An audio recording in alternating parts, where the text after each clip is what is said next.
Sistem CAT BKN. Nah, ini kita nanti menggunakan sistem CAT BKN. Nah, sistem CAT ini sebenarnya sudah didesain semudah mungkin. Jadi peserta ini hanya mengoperasikannya dengan mengklik menggunakan mouse ya. Jadi Bapak Ibu sekali lagi yang belum familiar dengan menggunakan komputer mulai belajar untuk mengoperasikan mouse ya, karena hanya tinggal mengklik-klik jawaban saja, tidak ada jawaban esai. Nah, nanti Bapak Ibu pada saat masuk ke lab CAT karena akan dilaksanakan di BKPSDM di lantai kedua ya, di tempat Bapak Ibu ini, di aula ini di lantai 2 ada lab CAT.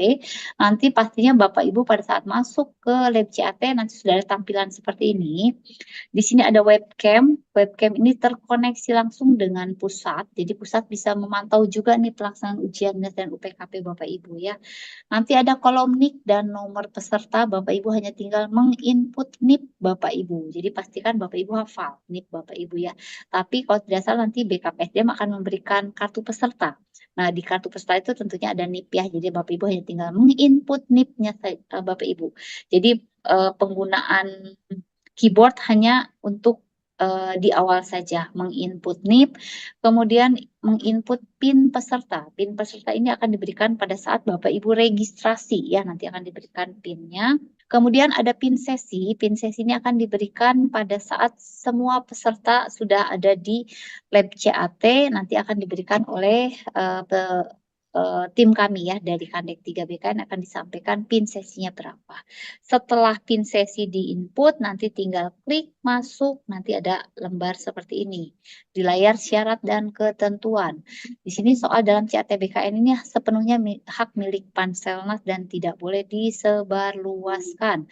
Apabila Bapak Ibu menyebarluaskan, maka akan didiskualifikasi ya apabila terbukti. Jadi untuk tim Panselnas pembuat soal ini ada di pusat ya. Jadi kami Kandek 3 BKN juga tidak terlibat dalam penyusunan soal. Tapi tidak usah khawatir, nanti di sesi kedua akan diberikan kisi-kisi kepada Bapak Ibu untuk dipelajari. Mudah-mudahan kisi-kisinya itu memang yang akan nanti keluar di soal-soal tersebut ya. Nanti Bapak Ibu tinggal klik ya, baru masuk ke soal-soalnya ya. Nah, pada saat nanti pelaksanaan, Bapak Ibu hanya diperbolehkan membawa identitas. Jadi kartu peserta saja ya. Tas, handphone, dan lain-lain itu dititipkan nanti ada ruangan penitipan ya. Pokoknya ada tempat penitipan, jadi masuk ke lab CAT hanya membawa kartu peserta saja. Handphone, alat komunikasi juga disimpan di tasnya, sehingga tidak masuk ke lab CAT. Kemudian manakala nanti pada saat pelaksanaan terjadi error pada komputer, Bapak Ibu tidak usah khawatir, cukup mengangkat tangan saja, nanti akan ada tim kami yang mendatangi meja Bapak Ibu dan tidak usah khawatir apabila misalnya di menit ke-10 komputernya ngeheng. Sementara sudah dijawab 20 soal dan sudah disimpan. Nah, Bapak Ibu tidak usah khawatir, misalnya baru komputernya nyala lagi di menit ke-20. Nah, soal yang sudah dijawab itu tidak akan hilang, dan manakala di menit ke-20 itu baru nyala, waktunya tidak dimulai di menit ke-20, tapi di menit ke-11. Karena yang 10 menit komputer itu error tidak dihitung, tidak akan mengurangi waktu Bapak Ibu ya. Kemudian peserta yang telah selesai ujian dapat meninggalkan ruangan ujian. Jadi tidak usah menunggu kawan-kawannya, silakan meninggalkan ruang ujian. Jangan sampai mengganggu konsentrasi teman-teman yang belum selesai ya.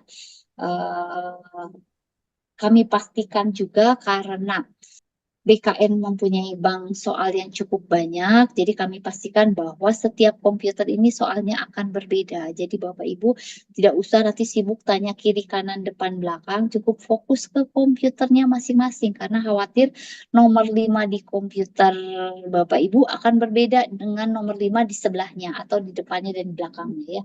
Jadi fokus saja ke komputernya masing. Nah, untuk sistem penilaian, untuk setiap jawaban yang benar ini nilainya 5. Dan untuk yang salah tidak ada pengurangan poin ya. Jadi kami harapkan Bapak Ibu menjawab semua soal-soal ya. Kalau ada 100 soal ya harapan kami 100 soalnya dijawab. Karena apa? Karena tidak ada pengurangan untuk jawaban yang dipilih salah ya. Jadi kalau benar 5, kalau salah 0.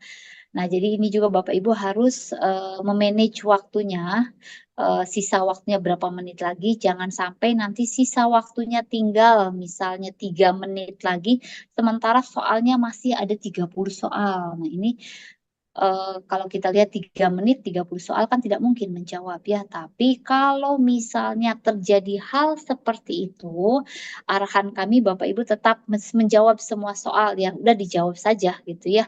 Jangan sampai ada yang tidak terjawab. Siapa tahu yang Bapak Ibu pilih itu adalah jawaban yang benar ya. Tapi bukan berarti, oh kata Bu Lia ditebak saja, jawabannya, tidak seperti itu. Ini mah kalau misalnya waktunya tinggal 3 menit, 2 menit, sementara soalnya masih banyak yang belum dijawab. Nah ini jadi, dijawab semuanya, jangan sampai ada jawaban yang tidak soal yang tidak terjawab.